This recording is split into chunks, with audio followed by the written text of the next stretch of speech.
ये कहानी अरुणाचल प्रदेश के एक जंगल की है। ये जंगल असल में अपने खतरनाक इतिहास के लिए भी जाना जाता है। इस घने जंगल में, जिसमें रात के समय सन्नाटा और हवा में गहरी शांति होती थी, उसी जंगल में 5 दोस्तों का ग्रुप कैंपिंग के लिए आया था। वे सब एक्साइटेड थे, लेकिन कुछ अनहोनी का एहसास भी उन्हें अंदर ही अंदर डरा रहा था, क्योंकि जंगल बड़ा घना था और कुछ लोगों ने उन्हें उस जंगल में न जाने की एडवाइस दी थी। ये कहकर कि वो जंगल भूतिया है, लेकिन पांचों दोस्तों को ये बस एक कहानी लगी। अब जंगल में तो पांचों पहुंच गए। शाम का वक्त भी हो चला था, तो उन्होंने अंधेरा होने से पहले टेंट लगा दिया था। रागिनी और रवि दोनों जलाने की लकड़ी इकट्ठा कर रहे थे, क्योंकि ठंड बहुत ज्यादा थी और रात होने के साथ ही और बढ़ने वाली थी। तभी रागिनी के कानों में एक अजीब सी फुसफुसाहट गूंजी, तो उसको लगा कि शायद रवि ने उसे कुछ कहा। रागिनी ने कहा, तुमने कुछ कहा? तो रवि ने ना कहा। तो रागिनी ने पूछा, तो क्या तुमने कोई आवाज सुनी? तो रवि ने कहा, नहीं तो। रागिनी अब कंफ्यूज हो गई और रवि ने उसकी बात को नजरअंदाज कर दिया। अब हुआ ये कि वो दोनों लकड़ी लेकर टेंट के पास आ गए, जहां उसके 3 दोस्त समीर, अरुण और विधि बाकी तैयारियां कर रहे थे। धीरे धीरे रात का अंधेरा गहराने लगा। जंगल के पेड़ों से गहरा सन्नाटा पसर गया। तो ठंड भगाने के लिए उन लोगों ने आग भी जला ली और उनका इरादा था कि वे रात भर कहानियां सुनेंगे, ताकि कुछ यादगार यादें बना सके। वो लोग आपस में बातचीत करते अपनी अपनी कुछ पुरानी कहानियां शेयर कर रहे थे। लेकिन तभी अचानक समीर को ऐसा लगा जैसे कि कोई उसके पीछे है। तो वो पीछे पलटा, पर उसने देखा कि पीछे तो कोई नहीं था। इसलिए वो फिर से बातें करने लगा। अब 5 मिनट के बाद फिर अचानक जंगल में एक अजीब सी आवाज सुनाई दी, जैसे कि कोई भारी कदम उठा रहा हो। तो ये आवाज सुनकर सभी दोस्त एक दूसरे को देखने लगे, लेकिन किसी ने कुछ नहीं कहा। फिर उन्हें लगा कि बस हवा होगी, इस जंगल में क्या ही हो सकता है। लेकिन कदमों की वो आवाज बढ़ने लगी, जिससे सभी के मन में डर घर करने लगा। विधि ने कहा कि कोई जंगली जानवर हो सकता है, तो हमें टेंट में चले जाना चाहिए। उसकी बात सबको ठीक लगी, इसलिए पांचों फौरन टेंट में घुस गए। अंदर की गर्माहट से उन्हें बहुत ही अच्छा महसूस हो रहा था और वे सुरक्षित भी महसूस कर रहे थे। वो लोग पांचों अंदर बैठे ही कुछ बातें करने लगे। अब हुआ ये कि आधे घंटे के बाद उन्होंने नोटिस किया कि बाहर जो आवाज आ रही थी वो थम गई थी। तो फिर अरुण ने बोला कि उसे वॉशरूम जाना है, और ये कहकर वो टेंट से निकल गया। अब बाकी दोस्त आपस में बातें करते उसके आने का इंतजार करने लगे। उधर अरुण झाड़ियों के बीच जाकर अपना काम करने लगा और उसका ध्यान इस बात पर गया कि चारों ओर अंधेरा कितना ज्यादा था और पेड़ जैसे काले साए बन रहे थे। ये सब डरावना लग रहा था। अब अपना काम करके अरुण वापस लौटने लगा, पर तभी उसको पीछे से एक कटा हुआ स्वर सुनाई दिया, जैसे कोई हंस रहा हो। अरुण के पैर थम गए और उसने चारों तरफ घूम घूम कर देखा, तो 2 पेड़ छोड़कर, यानी थोड़ी ही दूरी पर, उसे रवि खड़ा दिखाई दिया। अरुण ने कहा, क्या है रवि, मजाक क्यों कर रहा है ऐसे, और वो भी इतनी रात को? डर लगता है मुझे। पर उसने देखा कि रवि उसको कोई जवाब नहीं दे रहा था। अरुण ने बोला, क्या हुआ, ऐसे क्यों खड़ा है, चल चलते हैं टेंट पे। ये कहकर अरुण वापस जाने लगा, लेकिन उसने देखा कि रवि अभी भी उसी जगह पर खड़ा था। अरुण ने उसे चलने को कहा, पर फिर भी वो अपनी जगह से नहीं हिला। तो अब अरुण रवि के पास जाने लगा, लेकिन तभी पीछे से आवाज आई, अरुण कहाँ जा रहा है? अब अरुण ने पीछे मुड़कर देखा, तो उसकी आंखें फटी की फटी रह गई, क्योंकि रवि तो पीछे खड़ा था। वो बिल्कुल बौखला गया ये देखकर और बोला, दो दो रवि। उसने पीछे देखा फौरन, लेकिन अब उसने क्या देखा कि पहले जिसे वो रवि समझ रहा था वो वहां था ही नहीं। अरुण को समझ नहीं आ रहा था कि उसके साथ क्या हो रहा है। रवि फिर उसके पास आया और उसका हाथ पकड़कर उसे टेंट के अंदर ले गया।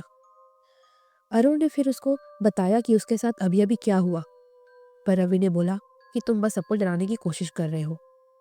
किसी ने उसकी बात नहीं मानी। अब हुआ ये कि वो रात तो बीत गई, लेकिन अगली रात कुछ और भी अजीब चीजें हुई। उस रात भी पांचों दोस्त आराम से खाना खाते हुए आग के आगे बैठे हुए थे, लेकिन उस समय रागिनी के मन में एक डर का एहसास होने लगा। उसे ऐसा लगने लगा जैसे कि कोई उनके पास खड़ा हो और उन्हें देख रहा हो। तभी अचानक से एक ठंडी हवा चली और साथ ही एक अजीब सी गंध हवा में फैल गई और सबका दिल बेचैन सा होने लगा। अब अरुण को जो हंसने की आवाज पहले आई थी, वही आवाज उसको वापस सुनाई दी और उसके रोंगटे खड़े हो गए। जब उसने पिछली रात की घटना को याद किया तो वो और घबरा गया। उसने कहा, मुझे लगता है हम यहाँ अकेले नहीं हैं, कुछ गड़बड़ है यहाँ। तो रागिनी ने झट से उसकी ओर देखा और कहा, क्या तुम्हें भी ऐसा महसूस हो रहा है? मेरा भी मन घबरा रहा है। तभी रवि एकदम से खड़ा हो गया और उसका चेहरा सफ़ेद पड़ चुका था। तो समीर ने पूछा, क्या हुआ, क्या देख लिया तुमने? तो रवि ने धीरे से कहा, वहाँ वहाँ कुछ था। सब ने उस तरफ देखा जिधर रवि देख रहा था, लेकिन बाकी लोगों को वहाँ कुछ नहीं दिखा। रवि ने कहा कि उसने वहाँ पर किसी को चलते हुए देखा। ये सुनकर अब सबका दिल जोरों से धड़कने लगा। डर के मारे सब लोग वापस से टेंट में घुस गए और उन्होंने तय किया कि अगले ही दिन वो लोग इस जंगल से चले जाएंगे। अब किसी तरह अपने डर पर काबू करके पांचों सो गए। फिर हुआ ये कि रात के करीब 1 बज रहे थे जब विधि की आंखें खुली और उसने देखा कि रागिनी टेंट में नहीं थी। वो घबरा गई और अचानक बाहर से एक जोर की आवाज आई। तो विधि फौरन टेंट से बाहर निकल गई और उसने रागिनी को पुकारा, पर रागिनी कहीं नहीं दिखी। अब हवा और ठंडी हो गई थी और विधि ने महसूस किया कि जैसे हवा में कोई भारी चीज चल रही हो। फिर उसको लगा जैसे कि उसके पीछे कोई खड़ा है और फिर उसने देखा कि एक परछाई जमीन पर बन रही है, यानी कोई उसके पीछे था जिसकी परछाई जमीन पर बन रही थी। लेकिन विधि जब पीछे मुड़ी तो उसने देखा कि पीछे कोई नहीं था। विधि अब बहुत ज्यादा डर गई थी। उसका चेहरा पीला पड़ गया था। अब इतने में ही टेंट से थोड़ी दूरी से चीख की सुनाई दी। यह आवाज इतनी भयानक थी कि विधि को रोना आ गया था। असल में वो आवाज रागिनी की लग रही थी।